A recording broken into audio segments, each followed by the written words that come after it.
నమస్తే రమ్మగారు. నమస్తే జీ. బోధి కథలు కొన్ని చెప్పుకుంటూ ఉన్నాం కదండి. ఏమన్నా చెప్తారా?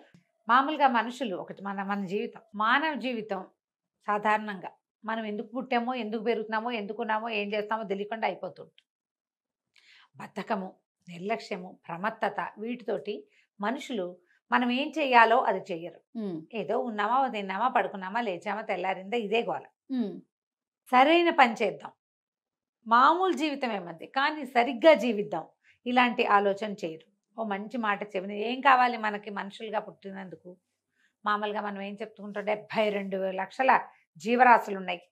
అందులో మానవ జన్మే అత్యద్భుతమైంది. ఎందుకంటే మిగిలిన అన్ని జంతువులు వెన్నెముకలు ఇలాగుంటాయి, అడ్డంగా ఉంటాయి.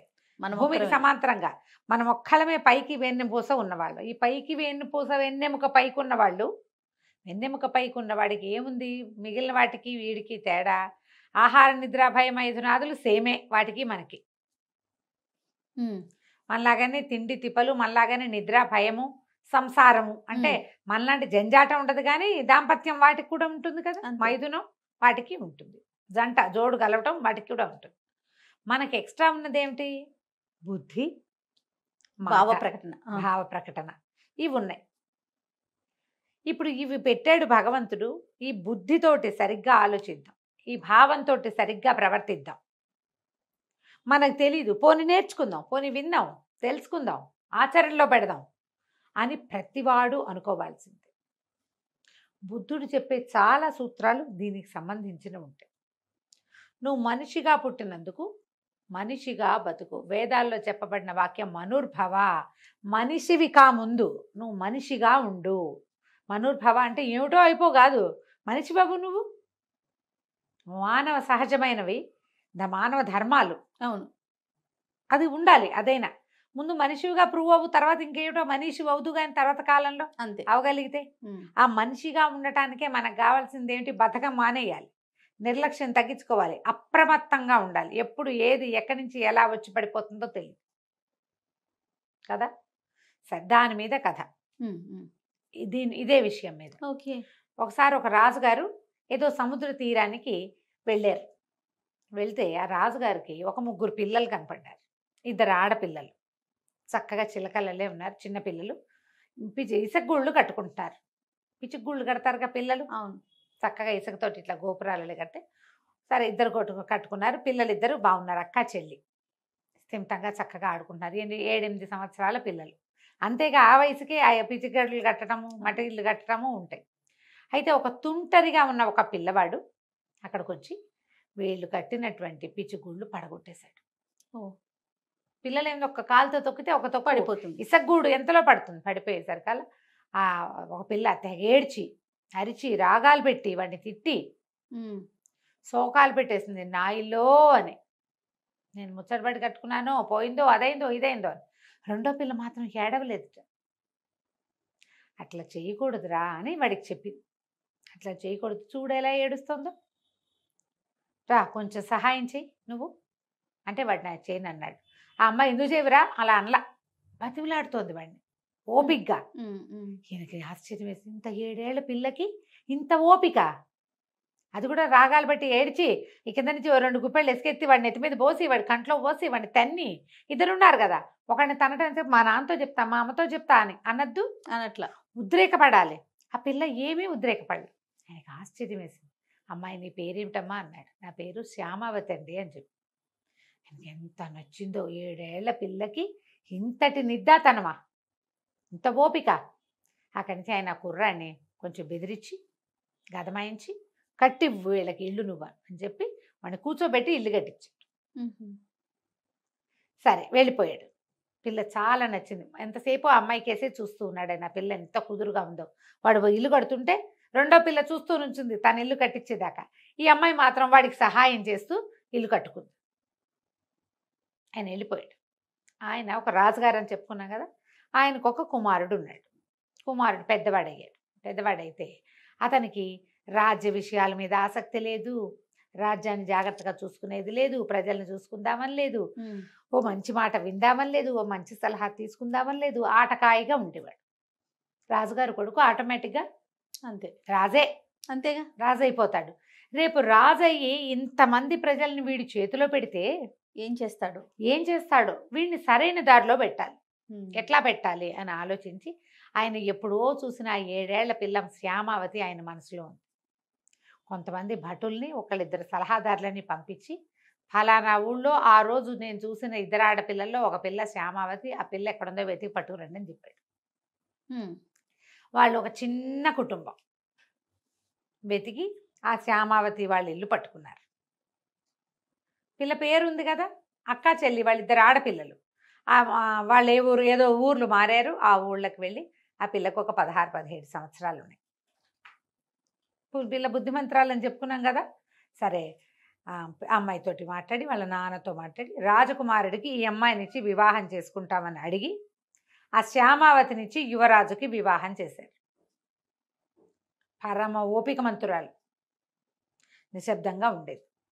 ఆ అమ్మాయి బుద్ధుడి బోధలు వినడానికి జేతవనానికి వెళ్ళేది. వెళ్ళేటప్పుడు ఆ అమ్మాయి అడిగేదట భర్త, నువ్వు కూడా రా, 4 మంచి మాటలు విందాం మనం అంటే, నువ్వు వెళ్తున్నావుగా, నీకు అర్థమైంది ఏమిటో నాకు చెప్పు. చాలా మంది ఇట్లాంటి వాళ్ళు ఉండరా జయ? ఉంటారు రమ్మగారు కదా. నువ్వు వెళ్ళి విను, నీకేం అర్థమైందో వచ్చి నాకు చెప్పు, నువ్వు వెళ్తే చాలే అనే వాళ్ళు కూడా ఉంటారు. ఎవరిది వారే అని గ్రహించరు. గుళ్ళో కూడా ఆడవాళ్లే వెళ్తారు, మగవాళ్ళు రారు. ఏ గుడికి రారు. ఫంక్షన్లకు సంగతి పక్కా పెట్టండి. ఫంక్షన్లకి సోషల్గా నువ్వు వెళ్తావో వెళ్ళవో నీ ఇష్టం. కానీ వాడు అనకూడదేమో కానీ రమ్మగారు, దిక్కుమాలిన సినిమాల్లో మగపిల్లలు బయట నుంచోట అదొక ఫ్యాషన్. అమ్మాయిలు గుళ్ళోకి వెళ్తాం, అమ్మ నువ్వు వెళ్ళమ్మా అంటాం. అదే అమ్మాయి ఉందంటే వీళ్ళు వెళ్ళేలాగా చూపించడం, అదొకటి మనం ఆడపిల్లల కోసమే గుళ్ళోకి వెళ్తారు. దరిద్రంగా అదే కదా రమ్మగారు మనం చూస్తున్నాం. ప్రతి సినిమాలోనూ అదే కనపడుతుంది. గుళ్ళోనే అమ్మాయిలను చూసి ప్రేమించడం. నాకు భలే మంట చేయ అలాంటివి చూస్తే. చంపేద్దాం అనిపిస్తుంది తెలుసా, నిజంగా. వైలెంట్ గా ఆలోచిస్తున్నారు. వైలెంట్ గానే అనిపిస్తుంది. ఓరి నీ దేవాలయం ఎందుకురా నాయన, ఎవరో ఒకళ్ళని చూస్తూ ఉంటారు, మార్చేస్తే ఎట్లా? అవును, అసలు ఎంతసేపు ఎవరేం చేస్తున్నారో చూడ్డానికే. గుళ్ళు అందుగా మనకు ఉన్నది. నువ్వు సమస్తము మర్చిపోయి కాస్మిక్ ఎనర్జీలో లీనమవ్వడానికి వస్తావు. నువ్వు అందులోకి వెళ్ళటానికి, డివైన్ ఎనర్జీలోకి ప్రవేశిస్తూ ఈ రకమైన పిచ్చి ఆలోచనలు చేస్తే ఎట్లా? పోనీ గుడి బయట కాదు, సన్నిధిలోనే అయ్యవారు అక్కడ ఉంటాడు, ఆయన పూజ చేస్తుంటాడు, అమ్మాయి అబ్బాయి ఇక్కడ ఉంచుంటారు, చూపులు అటు ఇటు ట్రాన్స్ఫర్మేషన్ చేసుకోవడం, పెళ్లిళ్ళు చేసేసుకుంటూ ఉంటాం. దిక్కుమాలిన సినిమాలు, దౌర్భాగ్యపు సినిమాలు. అనవసరంగా గుర్తు చేసావు. Right, okay. అయితే నువ్వు వెళ్ళమనేవాడు. ఈ అమ్మాయి శ్యామావతి దేవాలయాలకు వెళ్ళి, అదే మన ఆయన పేరేంటి, బుద్ధుడికి బోధలు వినడానికి జేతవనానికి వెళ్ళేది. వెళ్ళినప్పుడు ఒకసారి చెప్పిందట, ఏమని? ఇలా నా భర్త రానంటాడు, ఇతని నేను ఎట్లా చెప్పాలి, నాకు అర్థమైంది చెప్పమంటున్నాడంటే. అప్పుడు ఆయన ఏం చెప్పాడంటే, ఒక వాక్యాలు చెప్పాడంటే, మానవుడు ప్రతివాడికి ముసల్తనము, వ్యాధి, విపత్తు, మరణము, ఈ 4 నుంచి ఎవ్వరూ తప్పించుకోలేరు.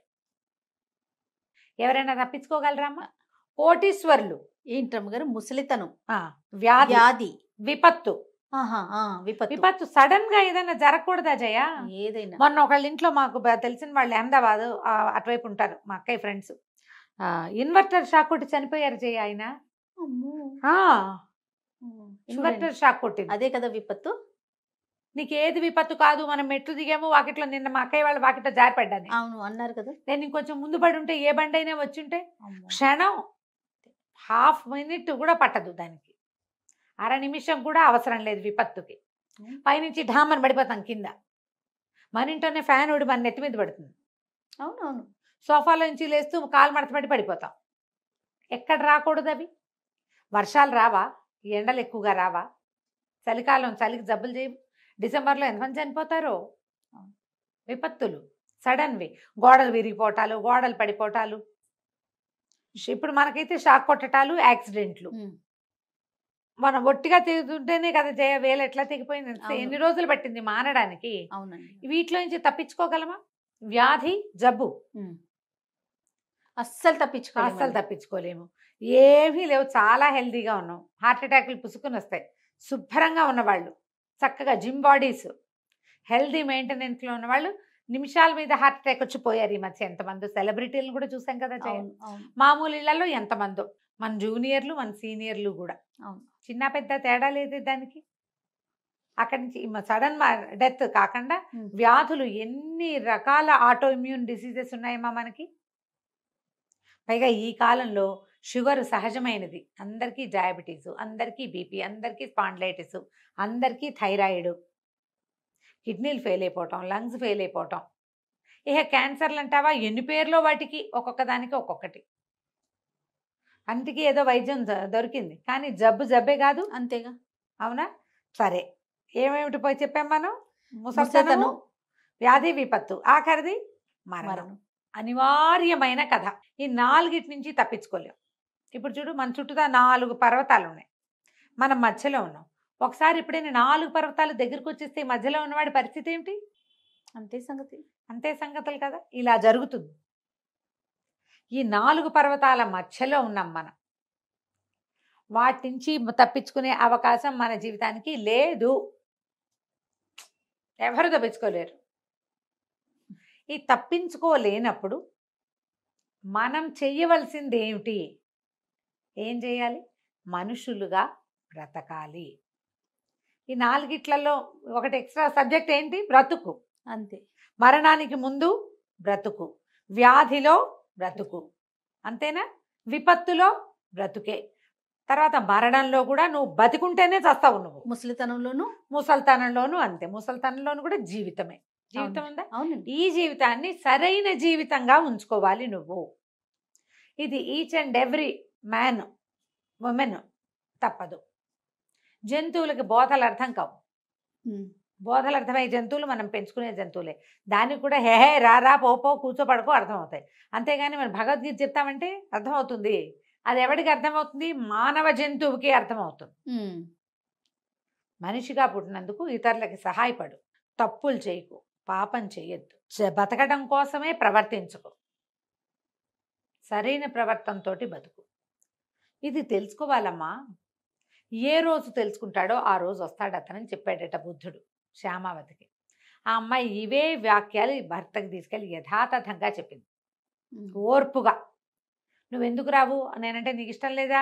ఇవన్నీ కాదు, ఇది నాయనా మన జీవితం ఆయన చెప్పాడు, వివరించింది. బుద్ధుడు చెప్పిన వాక్యాలు ఇవి అని చెప్తే అక్కడి నుంచి తను రావడం మొదలుపెట్టాడు. ఆలోచించుకున్నాడు. మనం ఇవన్నీ ఇప్పుడు ఎంతమంది ప్రవచనకర్తలు ఉన్నారు జయ, మనకి ఎంత మంచి మంచి మాటలు చెప్తారు. వింటూ రోజంతా గడిపేయచ్చు కదా మరి. కానీ మనం ఏమైనా పాటిస్తున్నామా? ప్రవచనకర్తలు మంచి మాటలు వినే అవకాశాలు ఎంత పుష్కలంగా ఉన్నాయో. పాపాలు, పాపిష్టి పనులు, ఇతరులను మోసం చేయటాలు, డిసీవ్ చేసి అన్యాయం చేసేటాలు, చంపేటాలు అవి కూడా ఉన్నాయి. నాశనం చేసేటాలు, ఎందుకు పనికి రాకుండా చేయటాలు, అవి అలాగే పెరుగుతూనే ఉన్నాయి. ప్రవచనకర్తలు పెరిగారని ఇవి మాంటల్లా. అంటే ఏమిటి? మనం ఇవన్నీ విని ఏం చేస్తున్నాము? వదిలేస్తాం. ఈ చెవితో విని ఈ చెవితో వదిలేస్తాం. పొద్దున పూట వాకింగ్లో వింటాం, మధ్యాహ్నం మన రకం ప్రవర్తన మందే. ప్రవర్తన మార్చుకోవాలి. ఎవ్వరు చెప్పినా, ఏ రకమైన భాషలో చెప్పినా, నాలాగా మామూలుగా ఇంట్లో మాట్లాడుకునే భాషలో చెప్పినా, పెద్దవారి ప్రాతస్మరణీయులు చాగంటి కోటేశ్వరరావు గారు అద్భుతమైన డిక్షన్తో మంచి భాషా పాఠవంతో చెప్పినా కూడా ఒకటే మాట, మనుషులు కండి ముందు మనిషివిగా ఉండు. బుద్ధుడు చెప్పింది ఇదేనమ్మా, మనుషులుగా ఉండు. నువ్వు మనుషులుగా ఉండడానికి ట్రై చేయండి. అంతే. పక్కవాడు కూడా మనిషిగా ఉండేందుకు ప్రయత్నం చేయండి, ఉంచండి వాడిని. వాడు రాక్షసుడు అయిపోయేలాగా మనం చేయకూడదు. అవునవును కదా. ఇది ఆలోచించాలని చెప్తుంది శ్యామావతి కథ. హస్బెండ్ చెప్పాక ఇంకా అతనిలో మార్పు వచ్చింది. వాళ్ళు ఉన్నటువంటి కాంపిల్య నగరంలో కూడా చక్కటి ఒక బౌద్ధ విహారం కట్టించాడట అతను. అతనిలో అప్పటిదాకా ఉన్నటువంటి నిర్లక్ష్యపు ధోరణి ఇవి ఉండాలి. అప్రమత్తంగా ఉండాలి మనం. ఎప్పుడు ఇది ఈ శరీరం మన వదిలిపెట్టి వెళ్ళిపోతుందో తెలియదు. అవునవును. మనకు అర్థం కాదు. మనకు అర్థం కానప్పుడు ఏం చేయాలి? మనం మామూలుగా ఉన్నప్పుడే దీనికోసం ప్రయత్నం చేయాలి. నిజంగా జీవించడానికి ప్రయత్నం చేయాలి. ఈ మనం గడిపేటువంటి కాలక్షేపపు వ్యవహారాన్ని దాన్ని జీవితం అనరు. అవును. రోడ్ల మీద తిరుగుతాయి అన్నీ, వాటితో పాటు మనం కూడాను అంతే. అది కంచుకి మనం ఇంటికి. ఎంత బాగుందో రమ్మగారు. జీవిత సత్యాలు. నమస్తే. నమస్తే. సుమన్ టీవీలో మీ పర్సనల్ అండ్ బిజినెస్ ప్రమోషన్స్ కోసం కింది నెంబర్కి కాంటాక్ట్ చేయండి.